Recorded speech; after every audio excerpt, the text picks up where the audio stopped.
Hello, ladies and gentlemen. This is Katie Huff with Setting Yourself Free podcast. We are so grateful that we get to come to you and inform you of great information so you can be set free from whatever's holding you back from being, doing, and having all that God created you to be.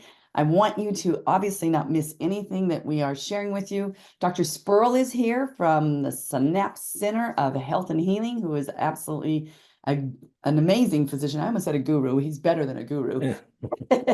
And he is going to talk to us today about cholesterol because that is an ongoing saga in everyone's life and trying to stay healthy. And you need to go to YouTube and click that connect button on it so you can hear about this. And you need to go to Spotify and Rumble and Facebook and YouTube because we don't want you to miss any of this information. So Dr. Spurrill, thank you so much again for your wisdom, your encouragement, and just always filling us full of great opportunities to be, do, and have better health. So welcome to Setting Yourself Free podcast. Thank you. Always a pleasure to be here. I appreciate you so much. So we were talking about what is on the forefront of what you're seeing in your clinic, and you were saying cholesterol is always an issue, and some people look at it as a bad issue, and sometimes it can be a good issue. So here we are. Yeah, I wanted to take a little bit of time just to talk about it because there's a big misperception of cholesterol and what it actually does in the body. So I want to take a couple minutes here just to go through the importance of cholesterol and how important it is to the body, but also all the different things that kind of feed cholesterol. So first of all, you have to think of it like a lipid, like a little fatty lipid type of scenario, but cholesterol is primarily made in the liver. We have these cholesterol synthesis pools that are in every cell in the body, in the periphery, but it's primarily made in the liver, and that's important. I'll get to that later. And every cell in our body has it in the membrane. It helps make those membranes fluid. So what that means is if your membrane is kind of moving and fluid, it can actually absorb nutrients easier through the membrane. There's little receptor channels, or gated channels they're called, or receptors that allow nutrients to go in. And if you have a nice fluid membrane, then it easily can get into your cell.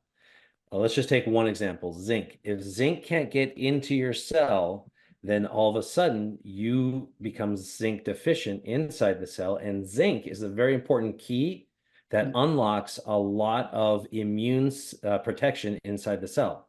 So if you lose immune protection, you're more prone to intracellular parasites, infections, and ultimately cancers.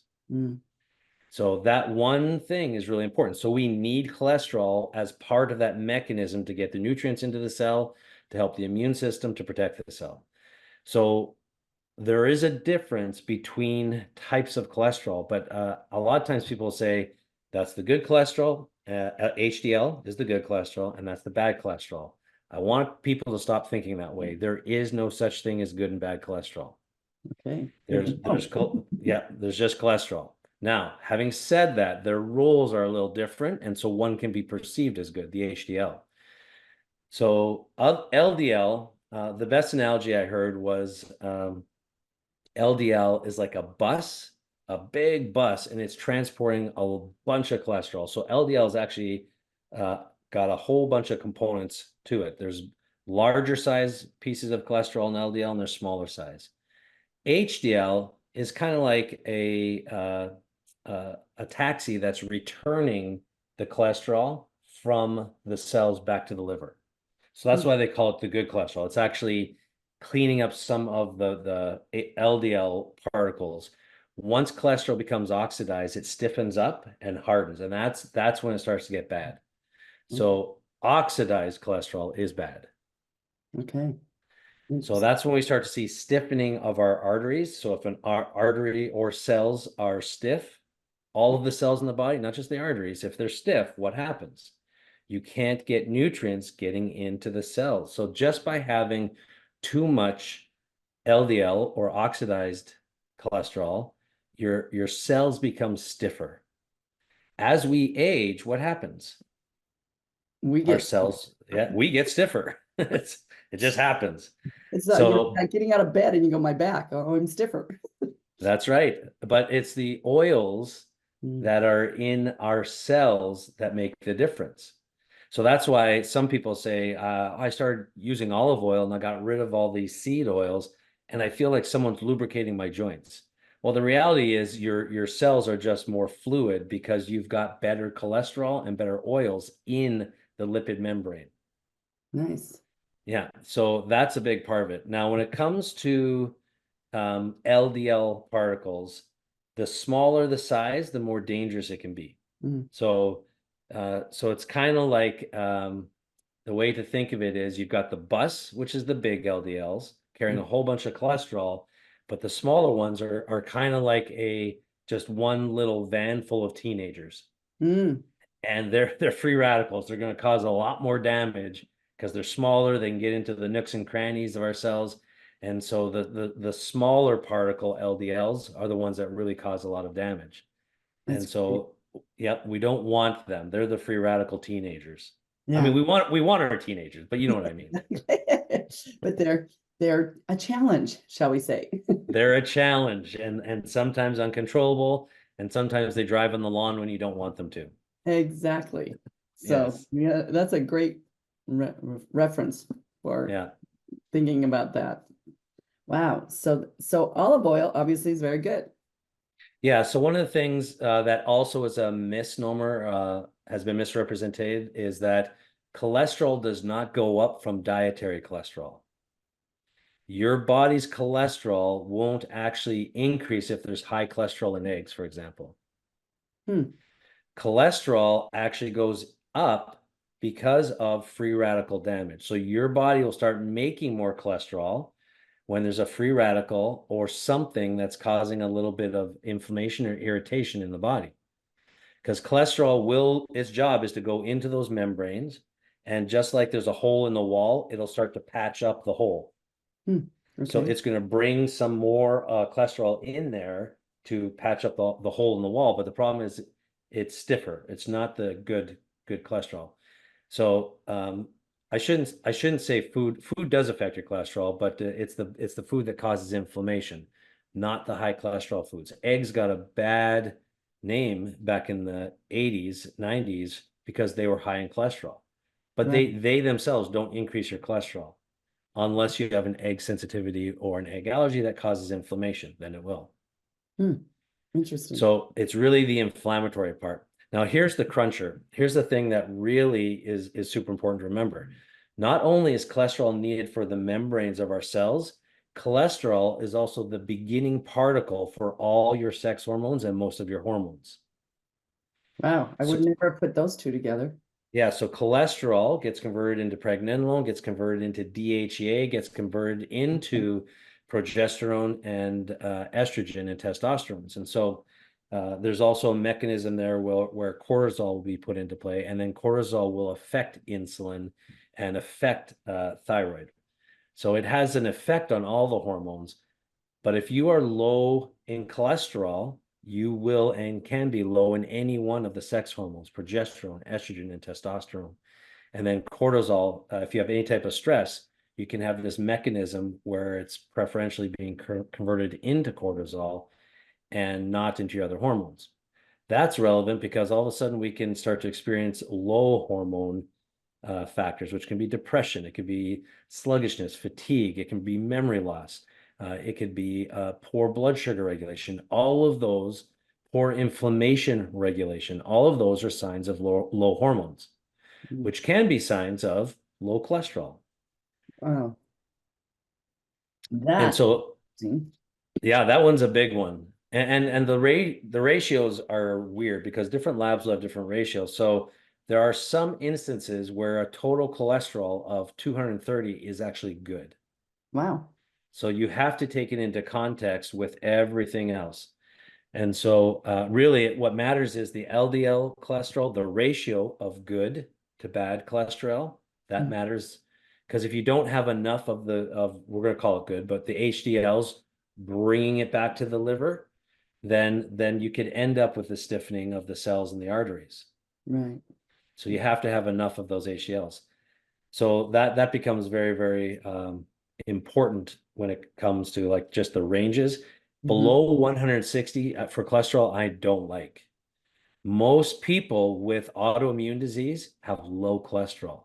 Wow, Isn't that interesting? it is interesting. Yeah, so if you have low cholesterol with Hashimoto's or an autoimmune disease, you're going to be having other hormone irregularities. And so cholesterol becomes more important. There are many autoimmune patients, I have to boost up their cholesterol. Interesting. Yeah, Wow. and so we do that with diet and other factors. I'm also going to point out one other thing here. Sometimes if your HDL, which many people call the good cholesterol, if it's too high, that's also a bad sign. Because if your HDL is too high, and by too high, 90 or over 100 for sure, that's a sign. There's one or two scenarios going on here. Either it's pulling too much cholesterol back to the liver, and the arteries themselves are getting a little weak, which is rare, but it happens. Or more commonly, it's a sign of toxic exposure, and you're because HDL's job is to remove the lipotoxic um, fat particles. And so if there's toxins circulating in your bloodstream, Mhm. HDL will actually increase and bring those back to the liver. Its job is it's like a taxi bringing back those teenagers, saying, okay, we're taking you back to the liver and we're going to ship you off to Cool. back home, basically. And Wow. so to wherever they're from, Texas, or I don't know why I said Texas. There's good people in Texas. Of course. That's good. Yeah, Wow. so too high of HDLs can become a problem. Or it's at least a sign of you've been exposed to something toxic or too many free radicals. There's something going on. So we've seen that with infections. I saw a lot with COVID. I saw a lot with the vaccines of COVID. I saw a lot with poor diet, smoking, Mm. um, different poor dietary decisions, things like that. The HDL will actually jump up first, and it's cardioprotective. But if it ends up being there for a long time, then all of a sudden it starts to get really low. So you have to make sure you get those toxins out of your system and improve and balance those HDLs and LDLs. So how would someone get the toxins out of their system? Well, you want to support HDL. So you want to support the HDL for the vascular system. So that is exercise, Okay. weight training, omega-3 fish oils helps a lot. Vitamin D helps a lot. And then anything that supports glutathione. Mm. Glutathione is the master um, chelator of the body. It's the master antioxidant. So free radicals are neutralized by antioxidants, and glutathione is number one, and it's primarily used to detoxify in the liver. So if you help boost your glutathione at the clinic, we'll give patients IV glutathione when they're at the clinic. When they're not at the clinic, we have a product we call NutriChelix. It's got N-acetylcysteine in there with alpha lipoic acid. Those two things help make glutathione. And so, along with, it's got a few other things in there too, quercetin, and it's one of our combo blends, but it helps quite a bit with making glutathione and pulling circulating toxins out of the bloodstream. Wow.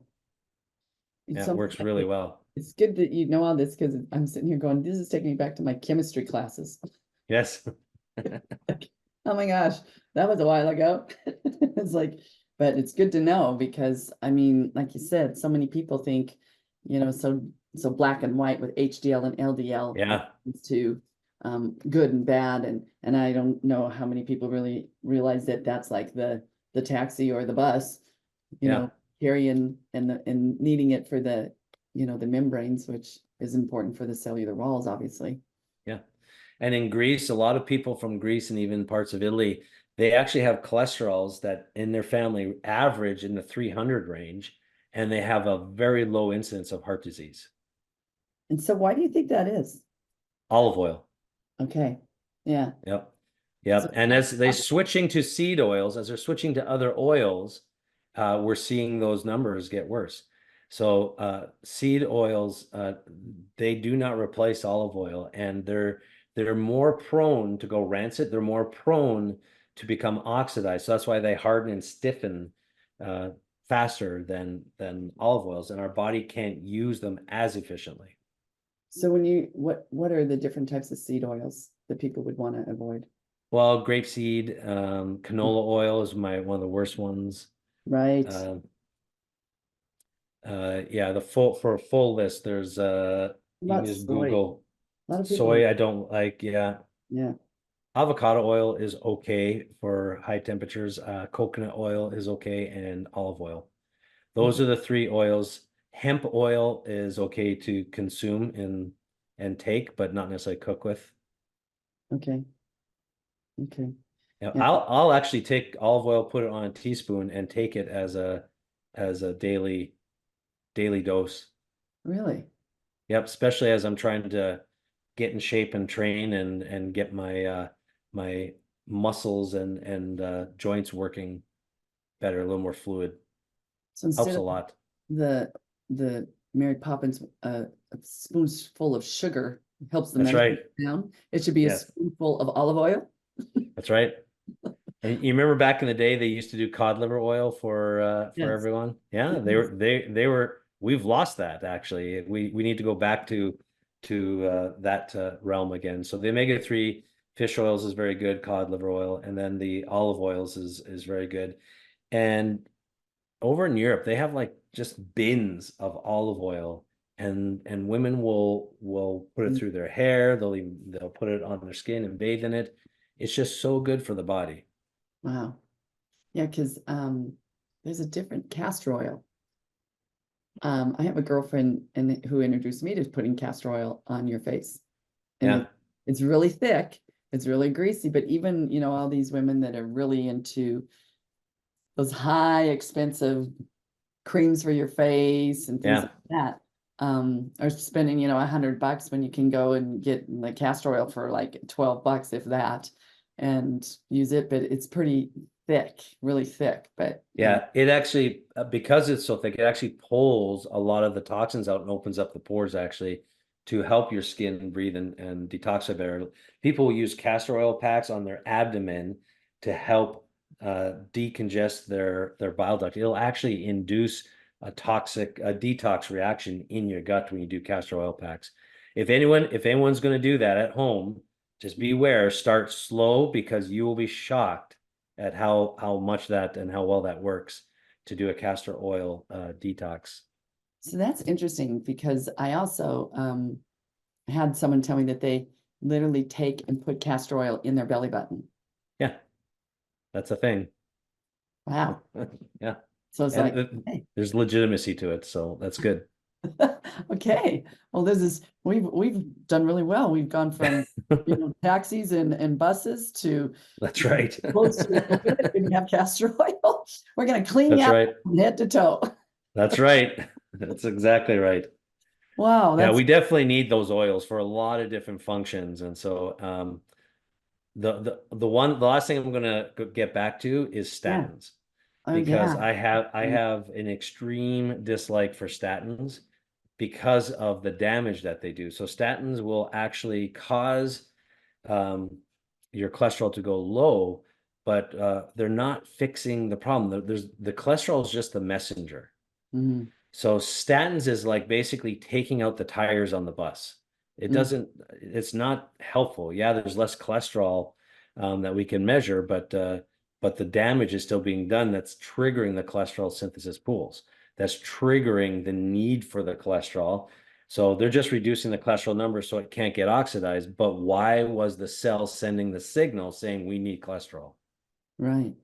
Because the cell, when it gets damaged a little bit, a little nick, it's kind of like getting a cut.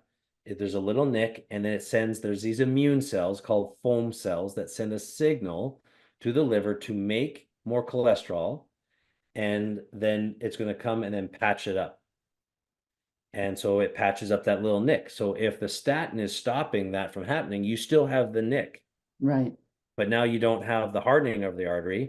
You just have an open wound. Mm. So that doesn't work long term either. And we're my whole everything changed 4 years ago when I got a new technology at the clinic. It's called the endopat. I think we've talked about it a little bit, but it Yeah. comes comes from Israel, and it measures the lining of your arteries so we can see if you have any endothelial damage, and it measures how stiff your arteries are. It's a very quick, non-invasive test that gives us a little snapshot. Yeah. And it can change. It also measures how your nerves are supporting your arteries. So we can tell if there's what's called dysautonomia, if you're in fight or flight or sympathetic dominance or rest and digest. So it tells us if the brain is triggering high blood pressure, or if the brain is triggering stiffening of the arteries. And so it's a really, really good test. I've seen people who had arteries of a 70-year-old smoker. And when we changed the diet and started doing some of these things we just talked about with the oils and cleaning up the diet, and the arteries start to heal. I've also seen when COVID happened, just complete damage to the endothelial lining.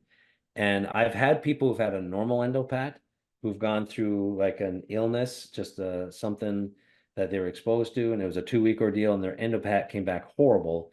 And then a month later, it rebounded, which is a sign of a good immune system.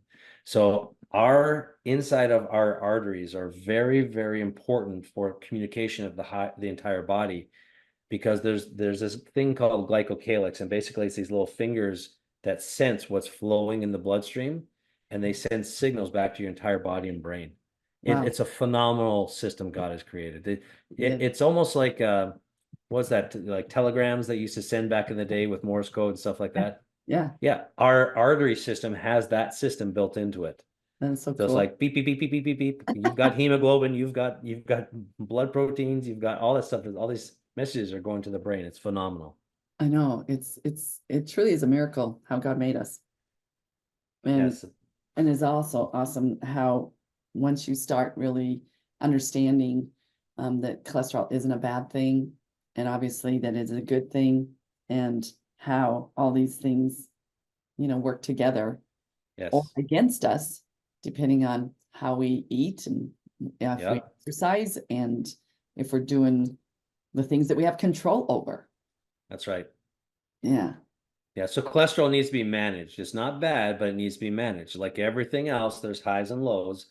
So as long as we understand it, stay in that sweet spot, then all of a sudden, all these lab tests to check for cholesterol, they're very, very deficient when it comes to actual cardiovascular health. So I'm really wanted to touch base on that today, because there's so much more to the story when it comes to heart disease, cardiovascular health, and just cholesterol in general, and hormones.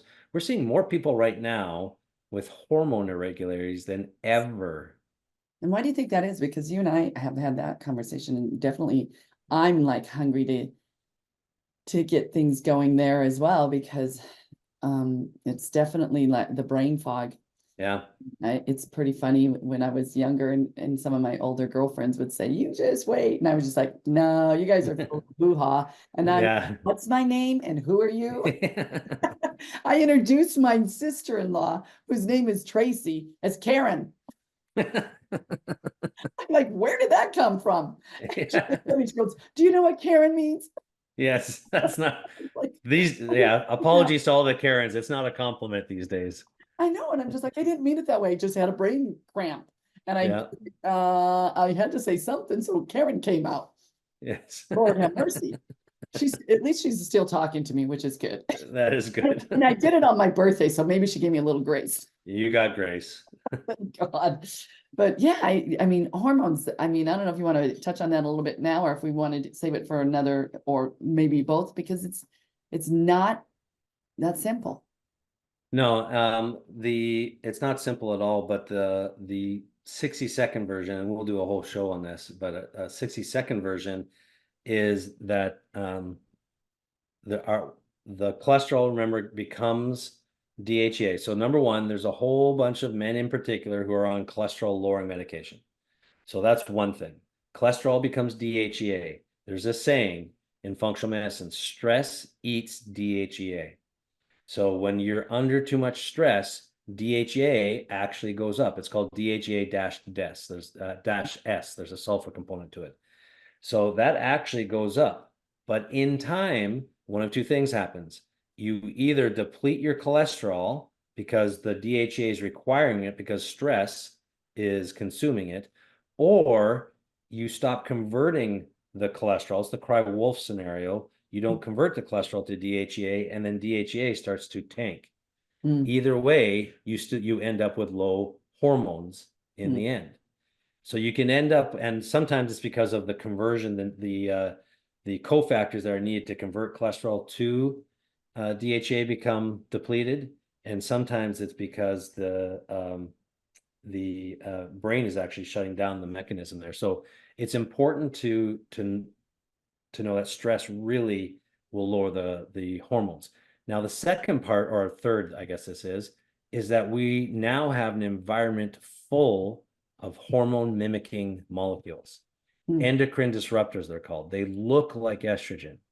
So if you have a pesticide that looks like estrogen that is in your body because you're not eating organic food, then it's going to bind to the receptor that a hormone normally would. And when something is bound there, if it's a hormone, it then triggers that nerve, the nerve or the cell, to do what it's supposed to do. But a pesticide looks like it doesn't quite fit in there properly, so it doesn't activate. So it's like a key that fits in the lock but doesn't turn it. Oh, okay. So the pesticide will fit in the lock, but now what's it doing? It's blocking that lock. Right. So the cell itself sends a signal back to the brain saying, no, I've got something here, don't send more hormones. So the brain starts to downregulate the production of hormones because you've got this key in there, but it doesn't actually activate what it's supposed to activate. Wow. So that's called an endocrine disruptor. And Wow. pesticides are the most common endocrine disruptors. And pesticides are where? Everywhere, right? Everywhere. If it's not organic food, it's been sprayed with pesticide. Right. Even if a lot of foods that come from overseas, like India, they will spray down all of their food that they ship overseas for the shipping process. So we have to be very discerning and careful. And I've said this many times when I'm speaking on stage or at presentations. One of the biggest things I would do to change our healthcare system is completely redo the FDA, the Food and Drug Administration, because our health is being compromised by our food and our medications, not supported or helped, compromised. And the pesticides is a component of that. So we do have to figure that out, because I'm a huge farming advocate, farm to table. I was just about to ask you about. So are you telling us we need to get our own little garden, obviously? Yeah, everyone needs their own gardens, and then we need to subsidize the farmers Yes. to do it the right way. Right. That's what our government needs help with. We need to support our farmers so they're not reliant upon these companies that are actually poisoning us. And most of our farmers, when I have a lot of patients who are farmers, and when they hear me talk about this, it doesn't land well. They know me, so they know my heart, they know where I'm coming from, but it's hard because that's their livelihood. They work harder than 99% of all human beings, right, to provide food for us. But in the act of incorporating everything, which I get, because that's part of the process, you're always trying to make things better, easier, faster, all those things, but we've compromised our food. And so there was a time in history where they said, was it Plato? I can't remember who said it, but he said, let food be thy medicine. Right. I remember that. Right? I remember who said it. I remember that. Yeah. And so we need to get back to that, because right now it's actually not all food, but a lot of it that's chemically compromised is doing harm to us. And so definitely we can work on getting rid of the food scientists whose job it is to make addictive chemicals as part of the flavoring process. I mean, that's their job. Right. I had a patient who's a food scientist, and he says, my job is to get people addicted to these chips, these Doritos, these whatever they are. So he was good at his job. Yes. Not good in the end, but good in the beginning, going down. Yep, exactly. Yeah. Holy moly. Well, we have had quite the little conversation here regarding all of that. Cholesterol and hormones and farm to table is the key. And obviously the FDA needs to get their act together. And I get that. I mean, the chemicals that they put on just make them last longer Yep. is not good for our bodies. And that's where we're getting the dis-ease. Yep. Yeah, we want to feed the world. We have enough food to feed the world, but if the food is actually just labeled with toxin or poison, it's the Snow White story all over again. Basically, we're basically, here's a great apple, but if it's got arsenic all over it, it doesn't matter. Right. And so we're doing that, and Scripture says that Satan comes as an angel of light, and there's nothing more angel of light-ish like poisoning something under the guise of this is here to help you, whether it be food or medications for a third world country. That's not the way to do it, in my opinion. I agree. Wow. Okay, so cholesterol is not bad. It is good. Yes. That for Yes. our hormones. We need the hormones. We're going to talk about that next, and Yep. definitely be doing, farm to table and making good choices. We're here to educate you so you can make good choices, so you can have a healthier life, so you can have lots of energy to be able to do what you need to do. And Absolutely. no stress. Stress eats the DHEA. I'm like, well, I should be the poster child for that. Well, we want to manage the stress, because it's actually impossible to have no stress. It just Right. has to be in balance, and the most successful people in life become comfortable with the uncomfortableness of life. So really what we have to do as Christians especially is apply our faith. Yes. And that will minimize the stress response. Good. Well, that wraps it up really easy. Yes. Get back to the basics of our faith, which is finding answers in the heart, the way I look at it. So that's right. We covered a lot today. We went from cholesterol to world hunger, and we got it all put together. We are here to serve the people. Yes. We're going to help you go from A to Z in one half hour, but That's we right. have more to come. So stay tuned for setting yourself free from high cholesterol that can be good cholesterol, and setting yourself free from not having the cortisol. And make sure you have olive oil in your carburetor and use it. And castor oil, stay close to the toilet and use it if you want to have a detox. That's right. It's all there. So I just thank you so much, Dr. Spurrill. It's always so enlightening, where your analogies are just perfect with the taxi and the bus and the tires falling off. And I love it. It's such a visual, and I really appreciate you. And so thank you everyone for joining Setting Yourself Free. Please go to YouTube and subscribe. Go to Facebook, go to Spotify and Apple and all of them. We're on everything. And even that's the Rumble and Instagram, X. There's so many of them. You don't want to miss this. So thank you so much for being here. And don't forget to go to officialsynapse.com to get your free discovery call, so you personally can learn what is best for your body and what you need with that free 30-minute discovery call. And obviously follow us on all the channels that we just talked about. So God bless you. Thank you so much, Dr. Spurrill. And I can't wait for next when we talk about hormones. Is that what sounds good? Okay. Yes. Awesome. Oh yeah. All right. Well, God bless. And thank you everyone for joining us. Hello, ladies and gentlemen. This is Katie Huff with Katie Huff Ministries, and I am coming to you today to encourage you to put 2024 as your best year ever. And how are you going to do that? By putting your health and healing as your #1 priority. How do you do that? You go to officialsynapse.com and you go to where it says free consult, free discovery call. It's free. This people at Synapse are amazing. They're going to get you on the road to health and healing in 2024. And so again, it's free. Go to officialsynapse.com and click on that free discovery call and make 2024 your best year ever. God bless you. Hello, ladies and gentlemen. This is Katie Huff with Katie Huff Ministries, and this is Bella Jean, and we're coming to you today to talk to you about setting yourself free by having first a great night's sleep. How's that going to happen? By using MyPillow. MyPillow has incredible products.